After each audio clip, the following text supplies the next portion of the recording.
వైఎస్ఆర్సీపీ కార్యకర్తలపై కక్షపూరితంగా వ్యవహరిస్తే కూటమి ప్రభుత్వానికి పతనం తప్పదని వైఎస్ఆర్సీపీ ఎంపీ అవినాష్ రెడ్డి అన్నారు.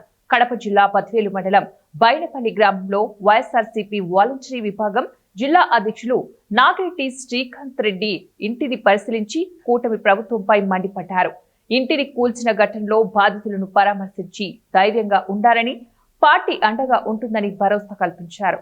అనంతరం ఎంపీ మీడియాతో మాట్లాడుతూ కూటమి ప్రభుత్వం వైఎస్ఆర్సీపీ నాయకుల మీద కక్షపూరిత దాడులను మానుకోవాలని హితవు పలికారు. ఈ కార్యక్రమంలో ఎమ్మెల్యే డాక్టర్ దాసరి సుధా, వైఎస్ఆర్సీపీ రాష్ట్ర యోజన వాలంటరీ విభాగ అధ్యక్షులు ఆదిత్యారెడ్డి, జడ్పీటీసీ చిన్న పొలిరెడ్డి, కూడా మాజీ చైర్మన్ సింగసాడి గురుమోహన్, వైఎస్ఆర్సీపీ నాయకులు, కార్యకర్తలు భారీ సంఖ్యలో పాల్గొన్నారు. వైఎస్ఆర్ కాంగ్రెస్ పార్టీ కార్యకర్త మరియు జిల్లా వాలంటీర్స్ వింగ్ అధ్యక్షుడు,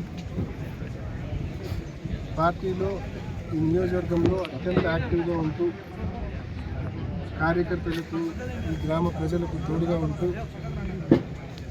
రాజకీయంగా పబ్లిక్ లైఫ్లో పైకి వస్తున్న యువకుడు. ఇటువంటి యువకుడిని డిస్కరేజ్ చేయాలని, ఇటువంటి యువకుడిని పూర్తిగా నిర్వీర్యం చేయాలని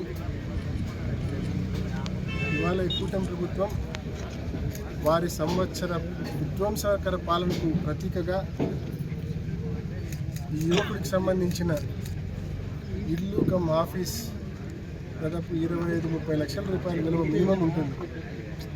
డెమాలిష్ చేసినారు.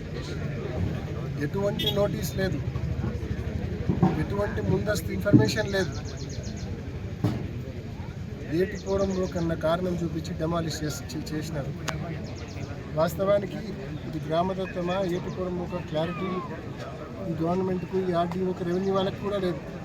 ఉంటే డిమార్కేషన్, ఉంటే మ్యాప్ ఏమన్నా అడుగుతున్నాం, రోజు చూపించడంలా.